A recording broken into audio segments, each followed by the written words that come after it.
मंडळी, झी मराठीवरील देवमाणूस मधला अध्याय ही मालिका लोकप्रिय मालिकांपैकी एक आहे. या मालिकेत नेहमीच नवनवीन ट्विस्ट येत असतात.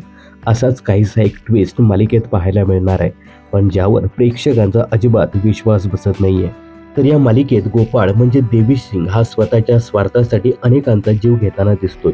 तो अगदी क्रूरपणे लोकांना ठार मारतोय, त्यांना लुटतोय, पण लोकांसमोर तो सभ्य देवमाणूस असल्याचं नाटक करतो. लोकांची कधीतरी मदत करतो आणि सर्वांसमोर देव माणूस म्हणून वागतो. त्यामुळे त्याची कारस्थाने सर्वांसमोर उघड होताना दिसत नाही. आता या सगळ्यांमध्ये त्याची पत्नी लाली देखील ओढावली गेली आहे. गोपाळ आणि तिचा संसार तुटू नये म्हणून ती सध्या कुठल्याही थराला जाताना दिसते. याचाच एक भाग म्हणून तिने अगोदर माधुरीचा खून केला आणि आता तिची सख्खी जाऊ श्यामलाचा खून करताना दिसणार आहे. त्यामुळेच या मालिकेत श्यामला हे पात्र साकारणारी अभिनेत्री प्रेरणा बदने हिने या मालिकेतून एक्झिट घेतली आहे. तिने सोशल मीडियावर एक पोस्ट शेअर करत सगळ्यांचा निरोप घेत असल्याचं सांगितलं आहे.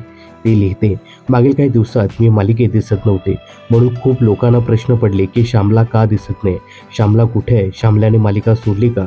आजूबाजूच्या लोकांनी, प्रेक्षकांनी भरभरून कमेंट्स केला.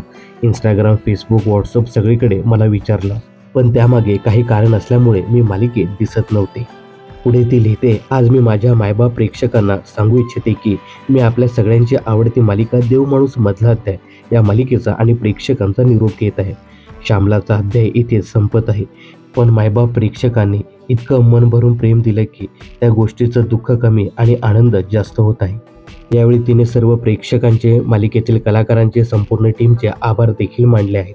तर देवमाणूस मधला अध्याय या मालिकेत तुम्ही श्यामलला मिस कराल का, हे कमेंट्स करून नक्की सांगा. मनोरंजन क्षेत्रातील अशाच फिल्मी अपडेट्स जाणून घेण्यासाठी चॅनलला सबस्क्राईब करा.